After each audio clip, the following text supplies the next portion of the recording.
আসসালামু আলাইকুম রহমতুল্লাহি ওবরাকাতুহ। আলহামদুলিল্লাহি ওয়াহদা ওয়াসসালাতু ওয়াসসালামু আলা মান লা নাবিয়্যা বা'দা ওয়া আলা আলিহি ওয়া সাহবিহি ওয়া মাওয়ালা।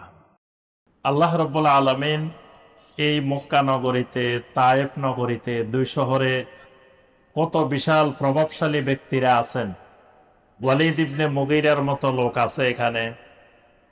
তারপরে ইবনু ইয়ালিলের মতো লোক আছে।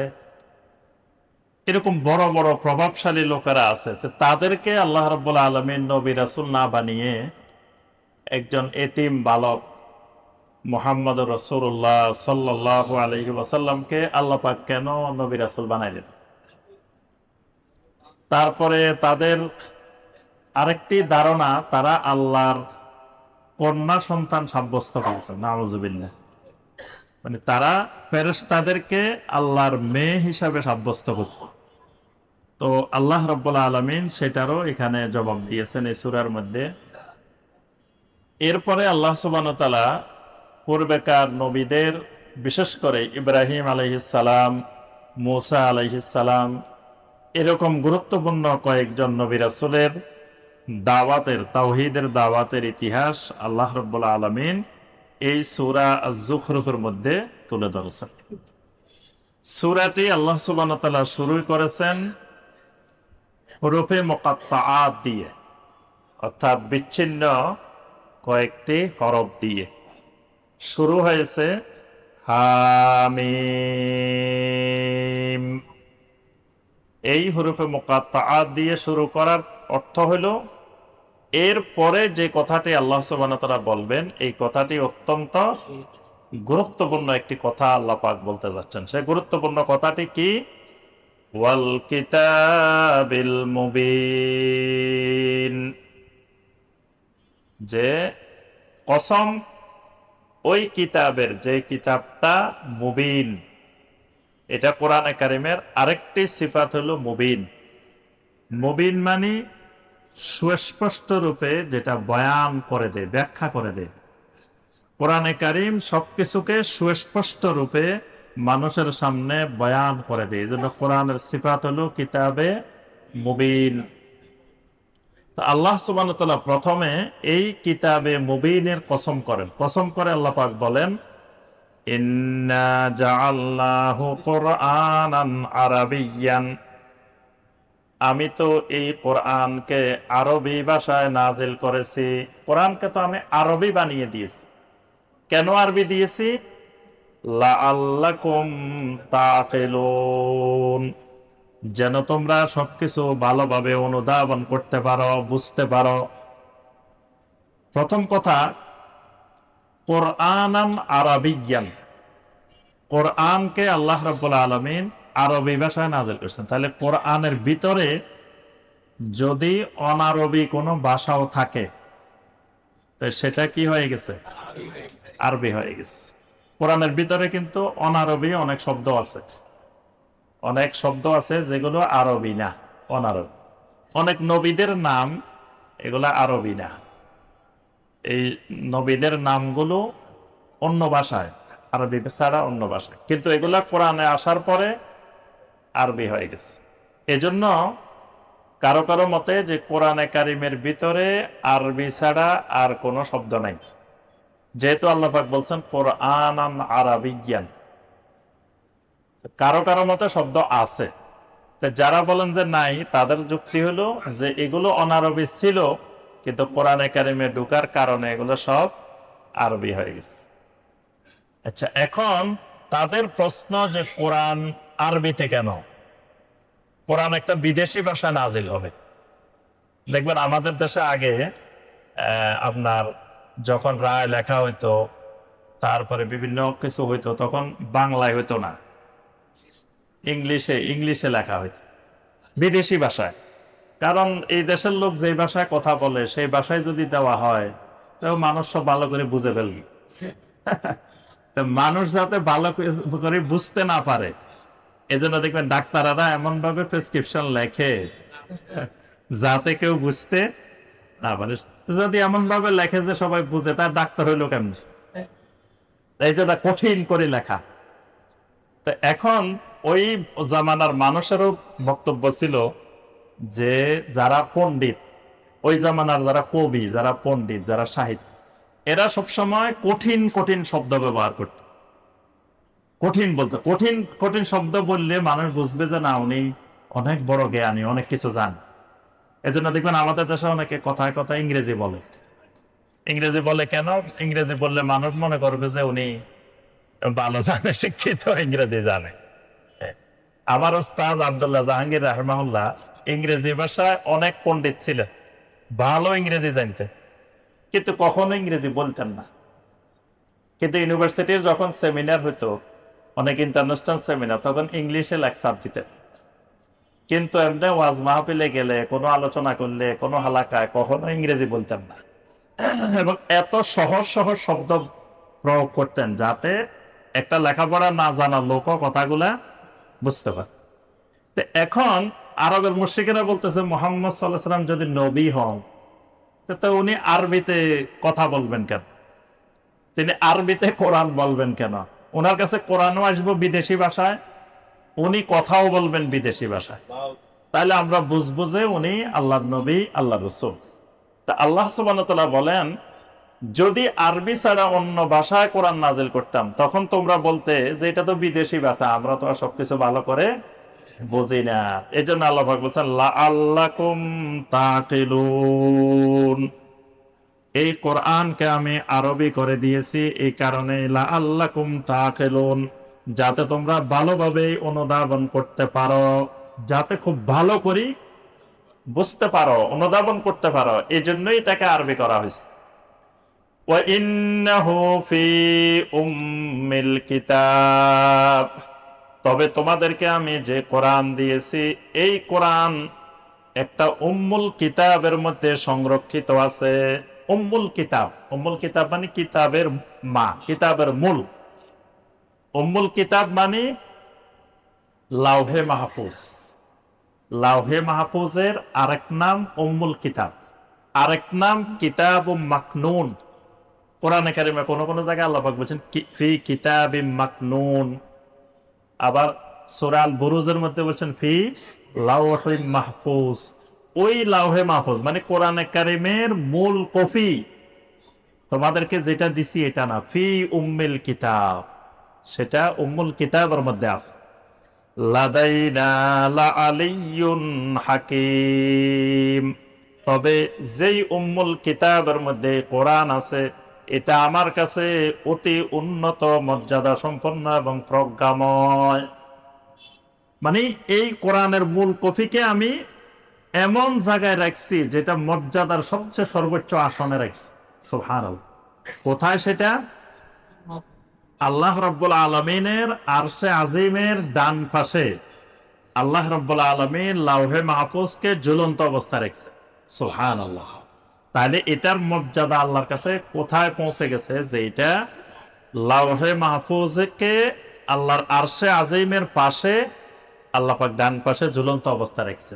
এই জন্য আল্লাহ পাক বলছেন লাদাইনা লাআলিয়্যুন হাকীম, আমার কাছে এটা অতি উন্নত, মর্যাদা সম্পন্ন এবং প্রজ্ঞাময় কিতাব হিসাবে সংরক্ষিত আছে। আফানাদরিবু আনকুমুয যিকরা সাফহান আন কুনতুম কাওমান মুসরিফিন, তোমরা কি ধারণা করে নিয়েছো, আন কুনতুম কাওমান মুসরিফিন, তোমরা সীমা লঙ্ঘনকারী, বাড়াবাড়িকারী জাতি হওয়ার কারণে এই ক্ষোভে আমি এই কোরআন নাজিল করা বন্ধ করে দিব। হ্যাঁ, তোমরা কোরআনের সাথে ভালো ব্যবহার করো নাই, কোরআনকে মানো নাই, তোমরা সীমা লঙ্ঘন করেছ, এই কারণে, এই অপরাধে আমি কি কোরআন নাজিল করা বন্ধ করে দিব? ওয়াকাম আরসালনা মিন নাবিয়্যিন ফিল আউয়ালিন, আমি তো শুধু তোমাদের কাছে নতুন নবী পাঠাই নাই, ইতিপূর্বে যত জাতি অতিবাহিত হয়েছিল সবার কাছে আমি নবী প্রেরণ করেছি। সুবহানাল্লাহ। ওয়া মা ইয়াতিহিম মিন নাবিয়্যিন ইল্লা কানু বিহি ইস্তাহজিউন, তবে আমি যেই জনপদে যে নবী পাঠিয়েছি, দুনিয়ার মানুষ আমার নবীদের সাথে প্রত্যেক যুগেই ঠাট্টা বিদ্রোহ করেছে। এমন কোন নবী দুনিয়াতে যান নাই যেই নবীর সাথে ওই কাউমের লোকেরা ঠাট্টা বিদ্রোহ করে নাই, তাকে অপদস্থ করে নাই, এরকম কোন নবী দুনিয়াতে যান নাই। فأهلكنا أشد منهم بطشا ومضى مثل الأولين فأهلكنا أشد منهم بطشا। এই মক্কার মুশরিকদের চাইতেও আরো কত শক্তিশালী সম্পন্ন ওই জাতিগুলোকেও আমি ধ্বংস করে দিয়েছি। সুবহানাল্লাহ। এদের চাইতে আরো কত শক্তিশালী, কত প্রভাবশালী জাতি ছিল জমিনে, সেগুলোকে আমি ধ্বংস করে দিয়েছি।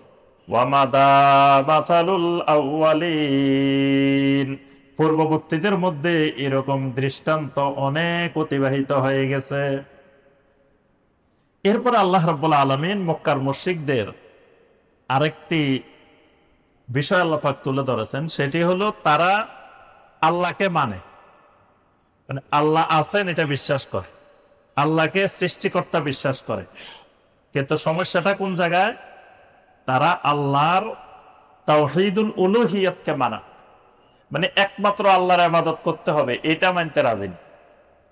তো ওই প্রসঙ্গটা আল্লাহ পাক তুলে ধরে বলেন, ওয়ালা ইন সাআলতাহুম মান খালাকাস সামাওয়াতি ওয়াল আরদ, আর আপনি যদি তাদেরকে জিজ্ঞাসা করেন মান খালাকাস সামাওয়াতি ওয়াল আরদ, বলো দেখি আসমান আর জমিন কে সৃষ্টি করেছেন, এই প্রশ্ন যদি আপনি তাদেরকে করেন, তারা কি উত্তর দিবে? লায়াকুলুন্না খালাকাহুন্নাল আজিজুল আলিম, তারা অবশ্যই অবশ্যই বলবে, জবাব দিবে, খালাকাহুন্নাল আজিজুল আলিম, এই আসমান জমিন তো আজিজ মহাপরাক্রমশালী মহাজ্ঞানী আল্লাহ রাব্বুল আলামিন তো সৃষ্টি করেছেন। সুবহানাল্লাহ। জবাবটা দিবে কারা? কাফেররা। তাহলে কাফেররা আল্লাহকে সৃষ্টিকর্তা মানে, যে আসমান জমিন আল্লাহ সৃষ্টি করছেন এটা বিশ্বাস করে, এবং আল্লাহকে মহা শক্তিশালী আজিজ এটাও মানে, আল্লাহকে আলিম মহাজ্ঞানী এটাও মানে। আল্লাযী জাআলা লাকুমুল আরদা মাহাদা ওয়া জাআলা লাকুম ফীহা সুবুলান লাআল্লাকুম তাহতাদুন। এবার আল্লাহ পাক বলেন, তারা যে আল্লাহকে সৃষ্টিকর্তা মানে ওই আল্লাহর আরো কিছু পরিচয় শুনো। আল্লাযী জাআলা লাকুমুল আরদা মাহাদা, যিনি তোমাদের জন্য জমিনটাকে দোলনা বানিয়ে দিয়েছেন। জমিনকে তোমাদের জন্য মাহাদা, মাহাদা মানে দোলনা। দোলনার মধ্যে যেরকম আরামে মানুষ চলাফেরা করে, আরামে বসে থাকে, জমিনটার মধ্যে মানুষ দোলনার মতো আরামে চলাফেরা করে। অথচ এটা মহাশূন্যের মধ্যে একটা গ্রহ, কিন্তু মানুষ বুঝতে পারে না এটা যে পরিভ্রমণ করতেছে, এটা যে নড়াচড়া করতেছে, এটা যে এত কিছু করতেছে, কিন্তু আমরা কিছুই বুঝতে পারতেছি না। আমরা দোলনার মতোই আরামে এটার মধ্যে চলাফেরা করতেছি, খাইতেছি, ঘুমাইতেছি, চাষাবাদ করতেছি, এসব করতেছি। আল্লাহ পাক বলেন, তোমাদের জন্য জমিনটাকে আমি দোলনা স্বরূপ বানিয়ে দিস। কোন আয়াতে বলছেন বিছানা, ফেরাশান, আর এখানে বলছেন মাহাদা, তোমাদের জন্য জমিনটাকে দোলনার মতো করে বানিয়ে দিস। ওয়া জাআলা লাকুম ফীহা সুবুলান, আর এই জমিনের ভিতরেই তোমাদের জন্য অসংখ্য রাস্তা তৈরি করে দিয়েছে। সুবহানাল্লাহ। স্থলপথে বিভিন্ন রকমের রাস্তা, আবার সাগর দিয়ে নদী দিয়েও তোমাদের জন্য রাস্তা, আবার আকাশ পথে সেখান দিয়েও তোমাদের জন্য রাস্তা তৈরি করে দিয়েছে। লাআল্লাকুম তাহতাদুন, যাতে তোমরা তোমাদের সঠিক গন্তব্য তোমরা চিনতে পারো, খুঁজে পাও। ওয়াল্লাযী নাযালা মিনাস সামাই মাআম বিকাদার, আর তিনি আসমান থেকে পানি অবতীর্ণ করেন পরিমাণ অনুযায়ী। আসমান থেকে তিনি পানি অবতীর্ণ করেন, তাহলে বৃষ্টিটা অবতীর্ণ হয়। নাযালা, তিনি আসমান থেকে পানি অবতীর্ণ করেন, তবে পানিটাও বেকাদারিন, মানে হিসাব করে পরিমাপ অনুযায়ী। যদি বেশি পানি আল্লাহ অবতীর্ণ করতে তো জমিন ডুবে যায়, আবার যদি কম হইতো তাহলে ঠিক মতো ফসল ফল ফলাদি গাছপালা কিছু গজাইতে পারত না। এজন্য কতটুকু পানি জমিনের দরকার, মানুষের দরকার, আল্লাহ পাক বলেন বেকাদারিন, পরিমাপ অনুযায়ী, পরিমাপ নির্ধারণ করে আমি এই পানি অবতীর্ণ করি।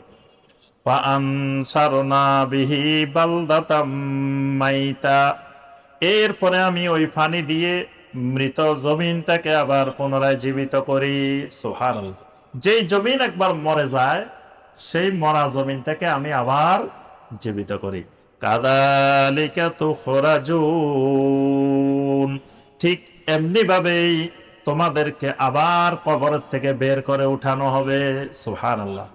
মানে একটা মরা জমিনকে বৃষ্টির পানি দিয়ে যেমন আমি জীবন্ত করি, তোমাদেরকেও এরকম মাটির সাথে মিশে যাওয়ার পরে আবার জমিনের থেকে নতুন করে বের করে আনা হবে। ওয়াল্লাযী খালাকাল আযওয়াজা কুল্লাহা, সেই আল্লাহ সমস্ত জিনিসগুলোকে জোড়া জোড়া করে সৃষ্টি করেছেন। সুবহানাল্লাহ। প্রত্যেকটি জিনিসকে, মানুষ যেমন জোড়া জোড়ায়, অন্যান্য মাখলুককে আল্লাহ রাব্বুল আলামিন সবকিছুকে এরকম জোড়া জোড়ায় সৃষ্টি করেছেন। ওয়াজআলা লাকুম মিনাল ফুলকি ওয়াল আনআমি মা তারকাবুন, এমনকি তিনি ওয়াজআলা লাকুম মিনাল ফুলকি, তিনি তোমাদের জন্য বাহনের জন্য, আরোহণের জন্য নৌযান নির্ধারণ করে দিয়েছেন। মানে তোমরা যাতে চলাফেরা করতে পারো এজন্য মিনাল ফুলকে, সাগরের মধ্যে তোমাদের জন্য নৌযান বানিয়ে দিয়েছেন। পানির মধ্যে ডুবে যাওয়ার কথা ছিল, কিন্তু আল্লাহ রাব্বুল আলামিন তোমাদেরকে না ডুবিয়ে ওই পানির উপর দিয়ে চলাচলের উপযোগী করে দিয়েছেন। সুবহানাল্লাহ। ওয়াল আনআমি মা তারকাবুন, অনেক চতুষ্পদ জন্তু তোমাদেরকে আল্লাহ পাক বানিয়ে দিয়েছেন যেগুলোর উপরে তোমরা আরোহণ করো। উটের উপরে, ঘোড়ার উপরে, গাধার উপরে, খচ্চরের উপরে, এগুলোর উপরে তোমরা আরোহণ করো। লিতাস্তাবু আলা যুহুরিহি সুম্মা তাযকুরু নি'মাতা রাব্বিকুম ইদাস্তাওয়াইতুম আলাইহি ওয়া তাকুলু, আল্লাহ পাক এই নৌযান, এই বাহন তোমাদেরকে দিয়েছেন কেন? লিতাস্তাবু আলা যুহুরিহি, যাতে এটার বুকে, এটার পিঠে তোমরা আরোহণ করতে পারো। সুম্মা তাযকুরু নি'মাতা রাব্বিকুম, আর এগুলোর পিঠে আরোহণ করে, বাহনের উপরে চড়ে তোমরা তোমাদের রবের নিয়ামতকে স্মরণ করবে, যে আমার রব কত বড় নিয়ামত দিয়ে দিয়েছেন। এই বাহন যদি না দিত তাহলে আমি এক জায়গা থেকে আরেক জায়গায় যেতে পারতাম না। ইদাস্তাওয়াইতুম আলাইহি, যখন ওই বাহনের উপরে তুমি আরোহণ করবে তখন তোমার রবের নিয়ামত স্মরণ করবে। কেমনে রবের নিয়ামত স্মরণ করবে সেটাও আল্লাহ পাক শিখিয়ে দিয়েছেন। ওয়া তাকুলু সুবহানাল্লাযী সাখখারা লানা হাযা ওয়া মা কুন্না লাহু মুকরিনিনা ওয়া ইন্না ইলা রাব্বিনা লামুনকালিবুন। সুবহানাল্লাহ। আল্লাহ পাক বলেন, তখন তোমরা আল্লাহর নিয়ামতকে স্মরণ করে বলবে সুবহান, সেই পবিত্র সত্তা, সেই মহান আল্লাহ, যিনি আল্লাযী সাখখারা লানা হাদা, যিনি এটাকে আমাদের জন্য অনুগত করে দিয়েছেন। ওয়া মা কুন্না লাহু মুকরিনিন, আল্লাহ যদি এটাকে অনুগত করে না দিতেন আমরা এটাকে বশীভূত করতে পারতাম না, আমাদের নিয়ন্ত্রণাধীন করতে পারতাম না। ওয়া ইন্না ইলা রাব্বিনা লামুনকালিবুন, অবশ্যই আমাদেরকে সেই রবের দিকে আবার প্রত্যাবর্তন করতে হবে। সুবহানাল্লাহ। এটা হলো যানবাহনে আরোহণের দোয়া।